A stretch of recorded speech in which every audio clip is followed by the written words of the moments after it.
28.4절 전류가 흐르는 도체에 작용하는 자기력입니다.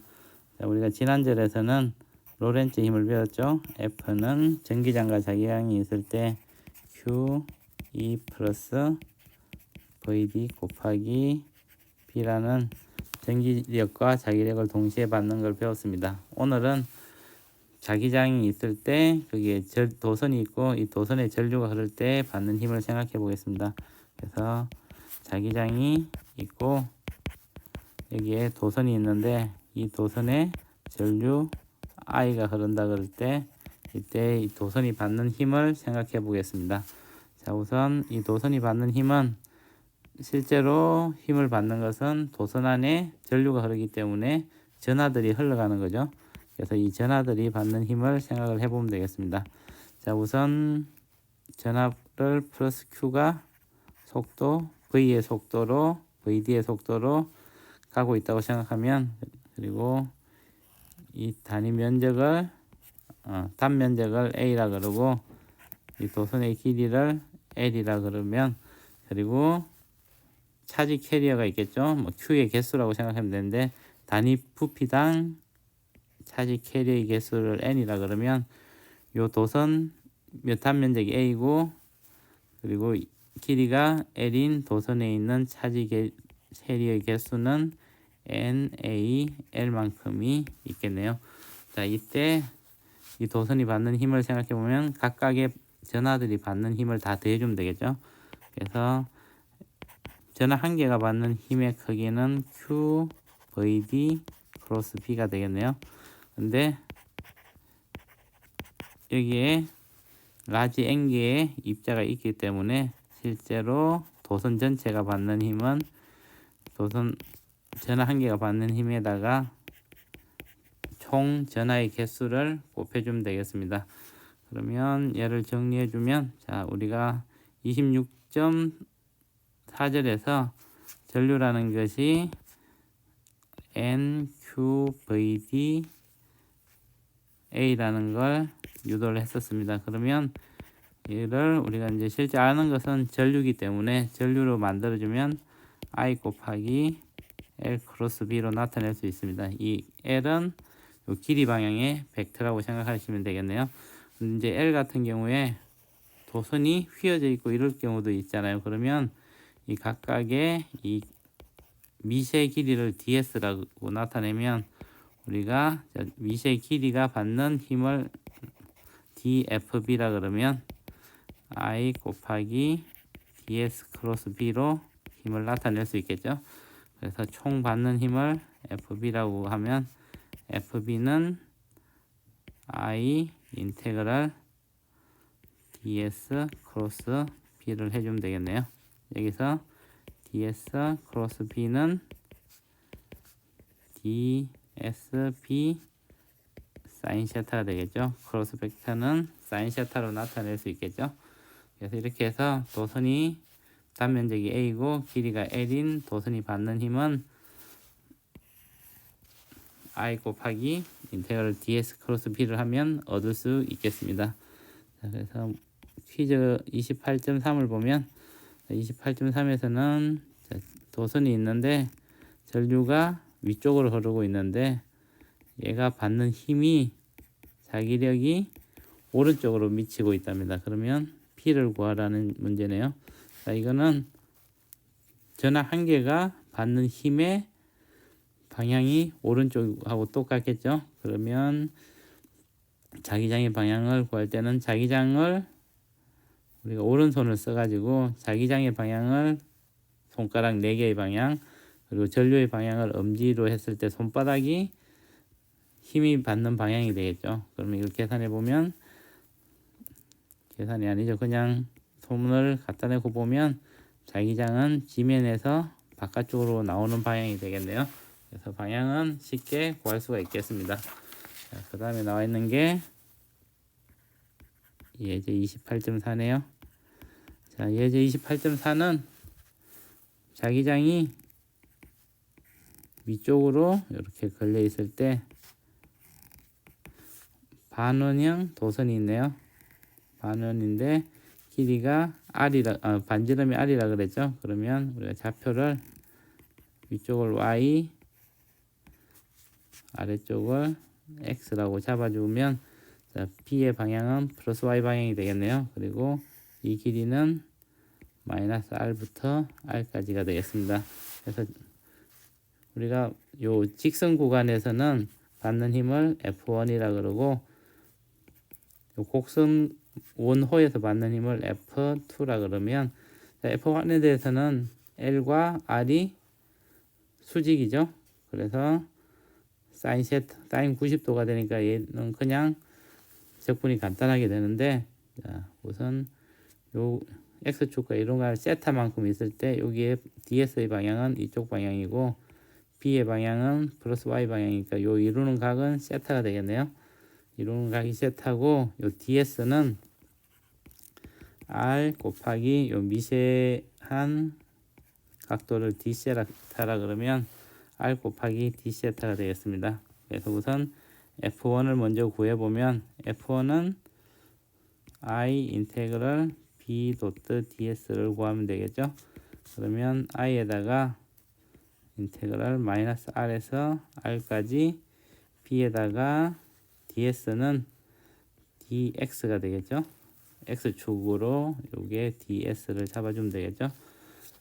그래서 얘를 계산해주면 2I R P를 얻을 수 있겠네요. 그리고 이제 방향은 우리가 위쪽으로 나오는 방향을 Z축의 플러스 방향을 지면 위로 나오는 방향으로 잡았을 때 얘는 플러스 Z축의 방향이 되겠습니다.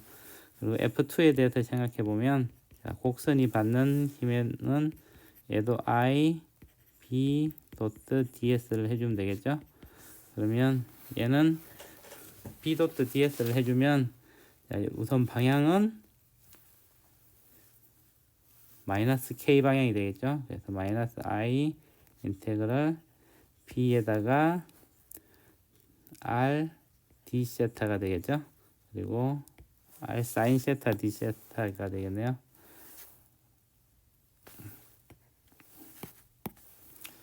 BR 사인 세타 D 세타라고 쓸 수 있겠습니다. 그러면 얘는 I RP에다가 인테그럴 마이너스죠. 0에서 파이까지 사인 세타 D 세타인데, 얘를 적분을 해주면 마이너스 I RB에다가 마이너스 코사인 세타 0에서 파이까지가 되겠네요. 그래서 플러스가 되고 마이너스 2I RB가 되고, 방향은 K를 적어주면 마이너스 K 방향이 되겠네요. 그래서 마이너스 Z축의 방향으로 힘을 받겠습니다.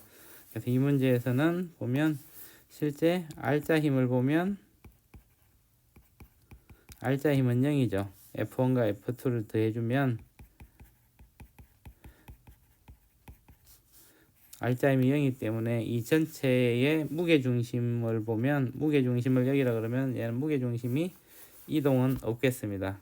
근데 대신에 토크가 생겨서 이 부분은 위쪽으로 힘을 받고, 이 부분은 지면으로 들어가는 방향으로 힘을 받아서 토크가 생겨서 회전은 하겠죠. 그래서 그 문제에 대해서는 다음 절에서 배우게 되겠습니다. 28.5절 균일한 자기장 내에서 전류고리가 받는 돌림힘입니다. 앞절에서 예제 28.4에서 반원형 도선에서 받는 힘을 계산했었죠. 근데 여기서 R자 힘은 0인데 실제로 토크는 0이 아닌 게 나왔죠. 그래서 회전을 하게 됩니다. 그래서 이걸 일반적으로 알아보도록 하겠습니다. 자, 자기장 P가 플러스 X 방향으로 균일하게 있고, 여기에 직사각형 도선이 있다고 생각을 해보면, 도선의 높이가 A, 가로가 B, 세로가 A라고 하고, 윗부분을 1번, 2번 도선의 각각 부분을 1, 2, 3, 4로 나누면, 자, 그리고 전류는 반시계 방향으로 I만큼의 전류가 흐른다고 생각해 보겠습니다. 그러면 1번과 3번에 대해서는 자기장이 있을 때 FB가 Q, V 크로스 B만큼의 힘을 받아야 되는데 전하들이 한 개의 전하를 이만큼 힘을 받는데 V 크로스 B가 0이 되니까 1번과 3번에 대해서는 FB가 0이 되겠죠. 그래서 1번과 3번은 생각을 하지 않아도 되겠습니다. 그리고 2번과 4번에 대해 생각해 보면 이걸 윗부분에서 보면 2번에 대해서는 아랫부분으로 들어가고 4번에 대해서는 위로 오는 것 같이 보이겠죠. 그리고 이 중심으로부터 거리가 2분의 B, 여기도 2분의 B가 되겠죠. 자, 그러면 요게 2번이고 오른쪽이 4번이 될 텐데 2번에 대해서는 힘을 보면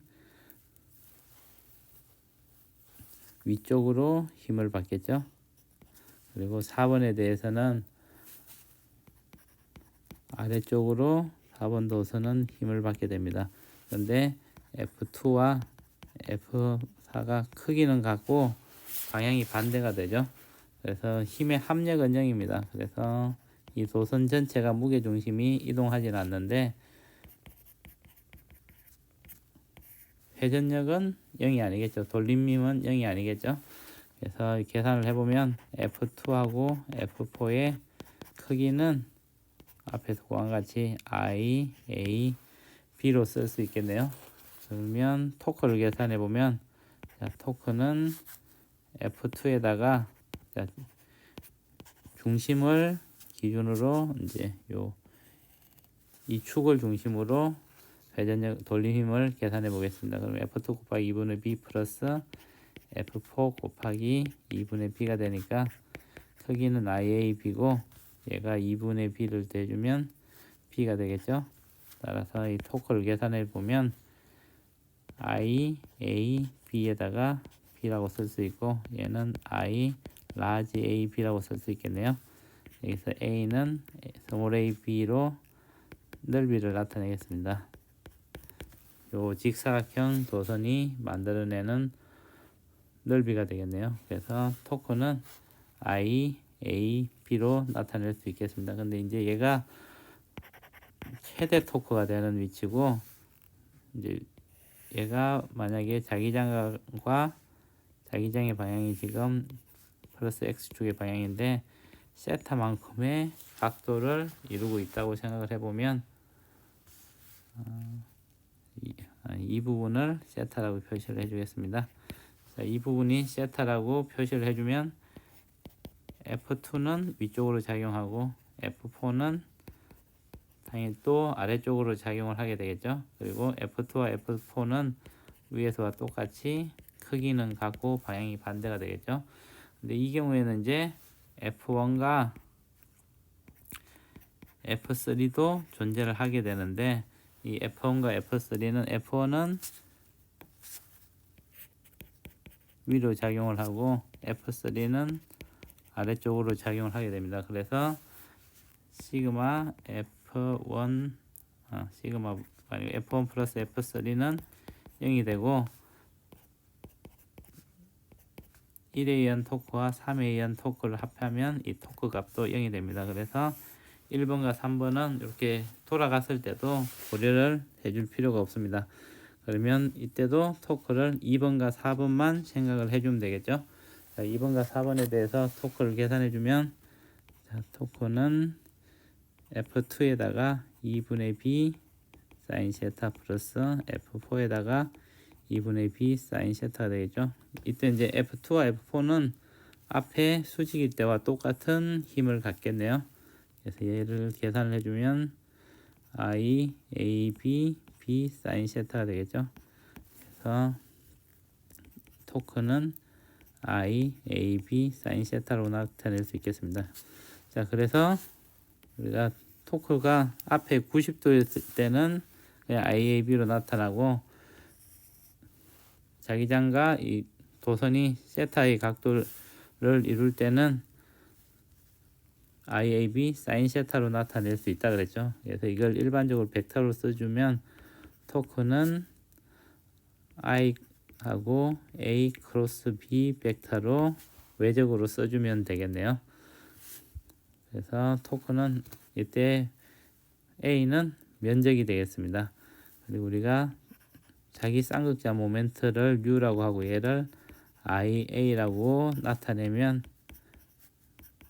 돌림 힘은 mu 크로스 B로 나타낼 수 있고, 근데 이게 우리가 턴을 하나만 생각한 거잖아요. 근데 얘가 코일이 여러 개가 이렇게 이게 N 개가 감겨 있다고 생각을 하면 mu 코일이라고 하면 이때는 NIA로 그냥 N 개만큼이 더 있다는 걸 꼭 해주면 되겠습니다. 그리고 A와 mu가 벡터이니까 우리가 이 방향을 결정해 줘야 되는데, 만약에 전류가 밑에 사각형이든 뭐 원형이든 상관없이 전류가 이렇게 흐르고 있을 때 A하고 mu의 방향은 윗부분이 되겠습니다. 그러니까 오른손을 해서 전류의 방향을 내 손가락으로 감쌀 때 엄지손가락이 방향하는 방향이 이 면적의 방향이 되겠습니다. 그래서 벡터이기 때문에 방향과 크기를 알아야겠죠. 그래서 방향은 항상 이렇게 결정해 주게 되겠습니다. 그러면 토크는 mu 크로스 B로 나타낼 수 있겠네요. 자, 여기서 우리가 이제 mu를 자기 쌍극자 모멘트라 그랬죠. 근데 앞에 전기에서 P라는 게 있었죠. 얘는 전기 쌍극자였죠. 전기 쌍극자 모멘트였죠. 그래서 얘하고 똑같다고 생각하시면 될 것 같아요. 그래서 전기 쌍극자가 있을 때 토크는 P 크로스 B로 나타냈었죠. 그래서 똑같이 나타낼 수 있고, U가 포텐셜 에너지는 전기 쌍극자에 의한 쌍극자 모멘트에 의한 포텐셜 에너지는 P 도트 B로 나타냈으니까 자기 쌍극자 모멘트에 의한 위치 에너지는 마이너스 UB B로 나타내면 되겠습니다. 그래서 전기 쌍극자 모멘트와 똑같이 자기 쌍극자 모멘트를 정의하고 여기에 대해서 위치 에너지도 정의를 할 수가 있습니다. 자, 그래서 퀴즈 28.4를 보면 자기장이 이제 이렇게 있을 때 1번은 도선이 이 방향으로 있고, 2번은 도선이 이쪽 방향으로 있고, 3번은 도선이 이렇게 있을 때 돌림힘이 큰 것부터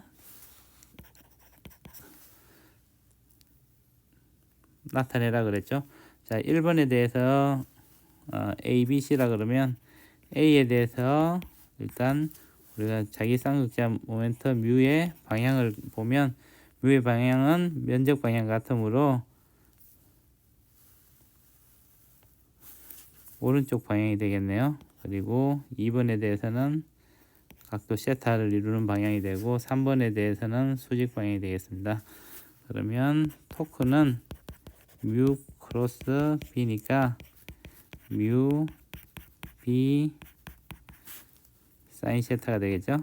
그래서 이 세타 값이 제일 세타가 사인 세타니까 세타가 A는 0도죠. 그래서 얘는 0이 될 거고, 얘는 뮤B 사인 세타가 될 거고, 얘는 뮤B가 되겠네요. 그래서 제일 큰 거는 C가 되고, 그 다음에 B, A 순이 되겠습니다. 그 다음에 나와 있는 게 이제 예제 28.5네요. 자, 예제 28.5는 사각형 고리가 있네요. 사각형 고리가 있는데, 예, 똑같이 아까와 똑같이 전류 I가 흐르고 있고, 얘를 1번, 2번, 3번, 4번이라 그럴 때 이제 전류 I가 흐르고 있죠.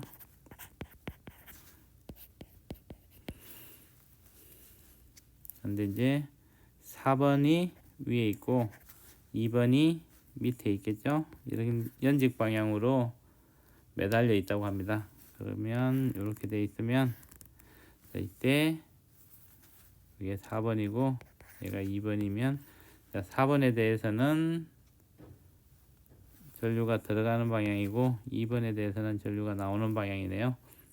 자, 이렇게 있으면 자, 뮤의 방향은 면적의 방향은 안으로 들어가니까 왼쪽 방향이 되겠네요. 그리고 여기 이제 중력지가 작용을 하겠죠. 근데 얘가 4번이 축이 돼서 회전력을 받는다 그랬죠. 그럼 여기가 2번이 되겠네요. 이 회전력을 받으면 자기 쌍극자 모멘트의 방향은 이 방향이 되고 중력 방향은 여전히 G가 되겠죠. 그리고 요게 이루는 수직면과 이루는 방향을 세타라고 두겠습니다. 그러면 지금은 이제 아까 우리가 구한 거는 요 무게 중심 센터에 대해서 2번과 4번에서의 돌림힘을 구했는데 지금은 기준이 돌림힘의 축이 4번이 돼 있겠죠. 근데 4번이 돼도 4번에 대해서는 돌림힘이 생기지 않는데 2번에 때문에 생기는 돌림힘의 크기가 아까 이 센터에서 2번과 4번에 돌리는 돌림힘의 크기가 같겠죠. 왜냐하면 힘은 같고 4번은 없어지고 거리가 2배가 되니까 아까하고 똑같이 나올 겁니다. 그래서 자기장에 의한 토크를 계산해 보면 뮤 크로스 B가 되겠죠. 그래서 얘는 마이너스 뮤 B 사인 90 마이너스 세타가 될 거고 이 방향은 플러스 Z축을 K라 그러면 마이너스 K 방향이 되겠네요. 얘를 계산해 주면 마이너스 AB IAB 코사인 세타가 되겠네요. 그 다음에 중력에 의한 토크를 계산해 보면 R 곱하기 mg가 되겠죠. 근데 이 R은 요 무게 중심까지의 R이 되겠네요. 그래서 얘는 mg 곱하기 2분의 b 사인 세타가 되고 이 방향은 k 방향이 되겠습니다. 그래서 시그마 토크를 구해주면 마이너스 iab 코사인 세타 그 다음에 플러스 2분의 1 mgb 사인 세타가 되고 얘가 두 개를 더한 값이 R자 토크가 0이 되겠죠. 그래서 이때 이제 계산을 해줘 보면 IAB B 코사인 세타와 2분의 MGB 사인 세타가 같아져야 되니까 따라서 탄젠트 세타는 mg분의 2IAB를 얻을 수 있겠습니다.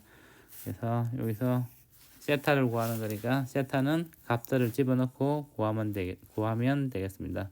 그래서 이번 절에서 배운 거는 원형이든 사각형이든 자기장 내에서 닫혀있는 폐로를 이루는 도선이 있을 때 얘가 받는 힘은 0이 됩니다. 그래서 시그마 F는 0인데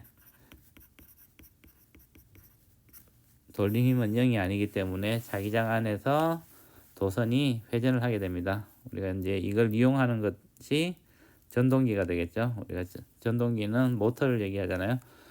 자기 연구 자석이 있고 그 안에 코일이 있는데 코일에 전류가 흐르면 시그마 F는 R자 힘은 0이기 때문에 도선이 상하 좌우로 움직이지는 않는데 어떤 축을 중심으로 도선이 회전을 하게 됩니다. 아니면 도선이 정지해 있으면 자석이 회전을 할 수도 있겠죠. 그래서 자석과 전류를 이용해서 우리가 전동기를 만들 수가 있습니다. 28.6절 홀 효과입니다. 자, 홀 이펙트를 알아보려면 자, 우리가 자기장이 지면으로 들어가는 방향으로 자기장이 걸려 있고 직사각형 모양의 판이 있다고 생각을 해보면, 여기서 전류가 오른쪽으로 전류가 흐른다고 생각해 봤을 때, 그러면 플러스 Q와 마이너스 Q의 전압을 생각해 보면, 플러스 Q가 오른쪽으로 이동하고 있는 거죠. 오른쪽으로 이동하고 있으니까 플러스 Q가 받는 힘의 방향은 위쪽 방향이 되겠습니다. 그래서 플러스 Q가 받는 힘의 방향은 위쪽 방향이기 때문에 위쪽으로 플러스 Q가 쌓이겠죠. 그리고 마이너스 전하를 생각해 보면, 마이너스 전하는 플러스 Q와 반대 방향의 힘을 받기 때문에 아래쪽으로 마이너스 Q의 전하들이 쌓여지게 되겠죠. 그러면 이 두 개 사이의 거리를 D라고 그러면 VH만큼의 기전력이 생기게 됩니다. 그래서 얘를 우리가 홀 전압이라고 부릅니다. 그래서 자기장이 있을 때 전류가 흐르게 되면 이 도선의 양단에 전압이 걸린다는 걸 알 수가 있겠습니다. 그래서 이때 이 전압을 VH라고 그러면 우리가 Q, V, D, B, 그러니까 이 전하가 받는 힘은 Q, V, D, B가 되고, 이때 전기장에 의해서 받는 힘하고 똑같겠죠. 그래서 EH라고 쓸 수 있겠네요. 그러면 EH는 홀 전압에 의한 홀 전기장이 되겠죠. VD, B가 되겠네요. 근데 VH는 이제 우리가 두 양단의 전기장은 구할 수 없죠. 그래서 전압을 구할 수 있는데, 이거는 EH 곱하기 D가 될 거고, 얘는 VD에다가 B 곱하기 D가 되겠습니다. 그래서 우리가 VD와 B와 D를 알면 VH를 구할 수 있고, B를 구하기 위해서는, B는 우리가 자기장의 크기를 구하고 싶다 그러면 VD 곱하기 D분의 V 홀 전압을 해주면 자기장의 크기도 구할 수가 있겠네요. 그리고 26장에서 I가 NQVDA라고 나타냈으니까 VD를 NQA분의 I로 쓸 수가 있겠죠. 그래서 여기서 A는 이 도체의 단면적이 되겠죠. 그러면 자기장을 우리가 I D분의 NQA VH로 쓸 수가 있습니다. 그래서 우리가 홀 전압과 전류와 면적 등을 알면 자기장을 구할 수가 있겠습니다. 그리고 이제 이때 A가 T 곱하기 D, 직사각형 도선의 단면적을 A라 그러면 A는 이 두께 T와 폭 D를 곱하면 단면적이 되겠죠. 이 단면적을 T 곱하기 D라 그러면 B는 I분의 NQT VH를 이용해서 우리가 B를 구할 수가 있겠습니다. 그래서 이제 28.6을 보면 여기서 D가 1.5cm이고 T가 두께가 0.1cm이고 I가 5A가 흐르고 자기장이 1.2 테슬라가 있을 때 홀 전압을 구하라 그랬으니까 이제 VH는 NQT 분의 BI를 이용하면 되겠네요. 근데 여기서 우리가 모르는 것은 이제 N이죠. N은 부피분의 차지 캐리어 수니까 단위 부피당 차지 캐리어죠. 그죠? 그래서 NA가 쓰면 몰수분의 NA 로로 나타낼 수가 있습니다. 그래서 VH는 NQT분의 I, B는 NA 로 QT분의 MIB로 나타낼 수 있겠네요. 그래서 이 값들을 주어진 값들을 넣고 정리를 하면 0.44 마이크로볼트가 나온답니다. 그래서 엄청나게 작은 전압이 걸리게 되죠. 그 다음에 이제 물어보는 게 지금은 구리였죠. 구리를 반도체로 바꾸면 전압이 어떻게 될지를 물어봤습니다. 그러면 위에서 28.23의 식을 보면 VH는 NQT분의 BI가 되죠. 그래서 N이 단위 부피당 캐리어 수가 작아지고 전류도 작아지겠죠. 근데 전류는 여기서는 한 5A 정도, 처음에는 9일일 때 5A 전류가 흐른다 그랬는데 얘가 반도체가 되면 한 0.1mA 전류가 흐른다고 합니다. 그리고 요 N 값이 많이 줄어들겠죠. 그래서 전류가 줄어드는 것보다 차지 캐리어의 개수가 훨씬 많이 줄어들기 때문에 이 VH 값이 반도체를 사용하게 되면 우리가 SI를 사용하게 되면 VH가 약 7.5mV 정도의 VH를 얻을 수 있다고 합니다. 그래서 얘가 반도체가 되면 우리가 앞쪽에서 구한 구리 같은 경우에는 마이크로볼트였죠. 이거는 측정이 쉽지는 않은데 반도체를 이용하면 미리볼트 정도의 전압을 얻을 수 있기 때문에 이건 측정이 가능하겠죠. 그죠? 그래서 우리가 이제 보통 이 홀 센서를 이용한 것들을 보면 문 같은 거 개폐 장치 있죠. 우리가 문이 닫혔을 때 버튼을 누르지 않으면 자기장이 있으면 자석이 와서 붙게 되면 자기장을 감지를 해가지고 문이 잠기고 버튼을 눌러서 전류를 끊어지면 열리죠. 그런데 사용하는 센서가 있습니다. 그래서 그런 데는 이 홀 전압을 측정을 하기 위해서는 이 센서에 들어가는 도선이 도체가 아닌 반도체를 사용하면 쉽게 측정을 할 수가 있겠죠. 그래서 그런 것들은 상식으로 알아두시면 될 것 같습니다. 28장은 강의를 여기까지 해서 마무리하도록 하겠습니다. 시청해 주셔서 감사합니다.